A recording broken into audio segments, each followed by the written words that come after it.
పరువు తీసుకుంటే తెలంగాణ ముఖ్యమంత్రి పరువు పోతుంది. ఇప్పటికే మీరు ఎంత సిగ్గుమాలిన వ్యక్తో ఇప్పటికే అందరికి అర్థమైపోయింది. ఎవడన్నా అడుగుతాడండి ముఖ్యమంత్రి దేవాదుల గోదావరి బేసిన్లు ఉన్నదా అని అడిగే పరిస్థితి ముఖ్యమంత్రి. బేసిన్ తెలియదు, బెండకాయ తెలియదు. దాంతోపాటు ఇంకా దరిద్రం ఏంటంటే నల్లమల పులి అని చెప్పుకుంటాడు. నల్లమల తెలంగాణలోనే ఉంది కదా అని అడుగుతాడు మీటింగ్లో. అంటే ఇంత నికృష్టమైన వ్యక్తి కాబట్టే కొద్దిగా ప్రిపేర్ అయ్యేందుకు టైం వారికి 72 గంటల సమయం ఇస్తా ఉన్నాం.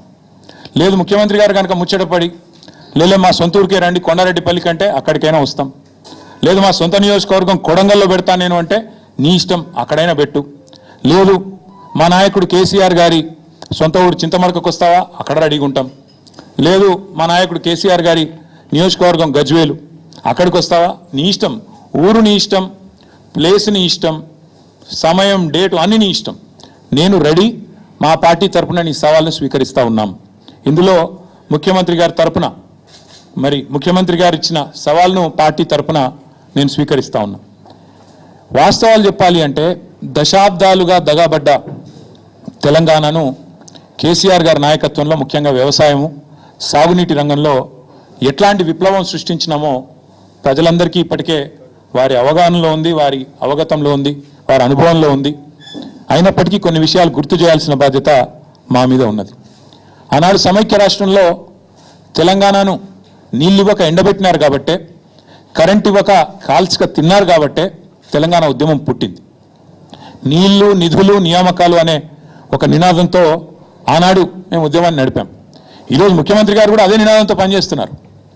నీళ్ళేమో ఆంధ్రాకు పంచుతున్నారు, ఆంధ్రాకు పంపుతున్నారు, బనకచెర్ల పేరిట ఇంకో పేరిట, నిధులేమో ఢిల్లీకి పంపుతున్నారు. ఇక నియామకాలు మీకు తెలుసు, ఆయన అనుయాయులకు ఆయన తొత్తులకు కొంతమందికి నియామకాలు మాత్రం ఇచ్చుకొని బ్రహ్మాండంగా వాళ్ళతో తెల్లారులేస్తే మమ్మల్ని తిట్టించే కార్యక్రమం మాత్రం చేస్తూ ఉన్నాడు.